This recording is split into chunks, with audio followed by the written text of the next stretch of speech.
breakfast table, and through the open window I could smell the damp, fecund odor of the hydrangeas in my flower bed, and last night's rainwater dripping out of the pecan and oak trees in the yard. It was a truly fine morning, the early sunlight as soft as smoke in the tree limbs. "Are you there, Dave?" the dispatcher said. "Ask the sheriff to send someone else on this one," I said. "You don't like Weldon?" "I like Weldon. I just don't like some of the things that probably go on in Weldon's head." "Okay, I'll tell the old man."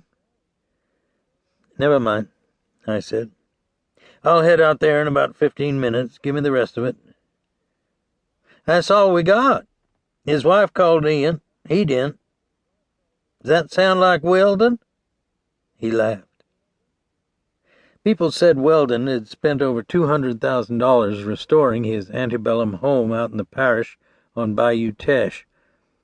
It was built of weathered white-painted brick with a wide columned porch, a second-floor veranda that wrapped all the way around the house, ventilated green window shutters, twin brick chimneys at each extreme of the house, and scrolled ironwork that had been taken from historical buildings in the New Orleans French Quarter. The long driveway that led from the road to the house was covered with a canopy of moss-hung live oaks, but Weldon Sonnier wasn't one to waste land space for the baroque and ornamental. All the property in front of the house, even the area down by the bayou where the slave quarters had once stood, had been leased to tenants who planted sugarcane on it.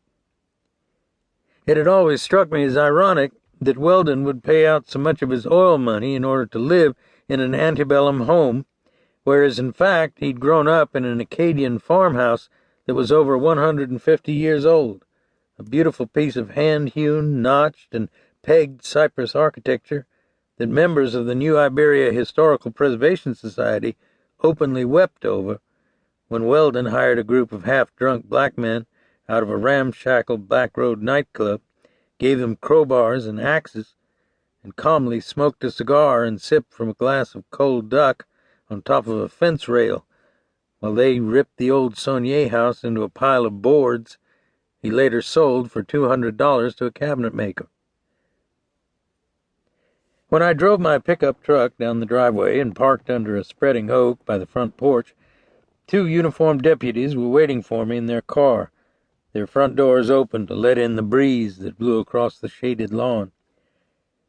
The driver, an ex-Houston cop named Garrett, a barrel of a man with a thick blonde mustache and a face the color of a fresh sunburn, flipped his cigarette into the rose bed and stood up to meet me.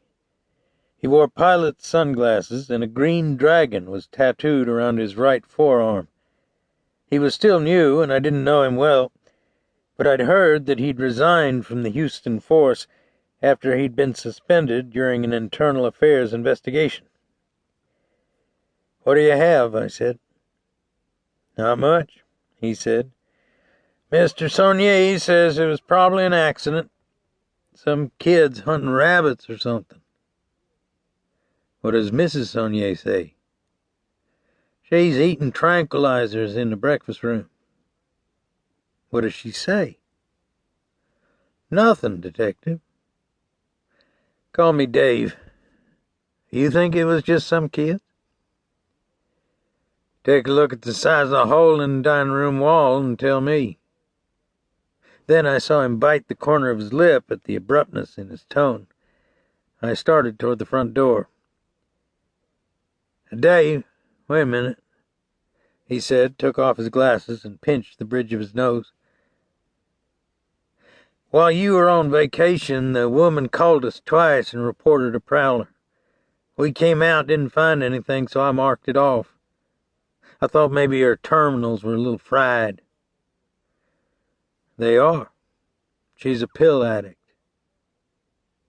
"She said she saw a guy with a scarred face looking through a window. She said it looked like red putty or something. The ground was wet, though, and I didn't see any footprints. But maybe she did see something. I probably should have checked it out a little better." "Don't worry about it.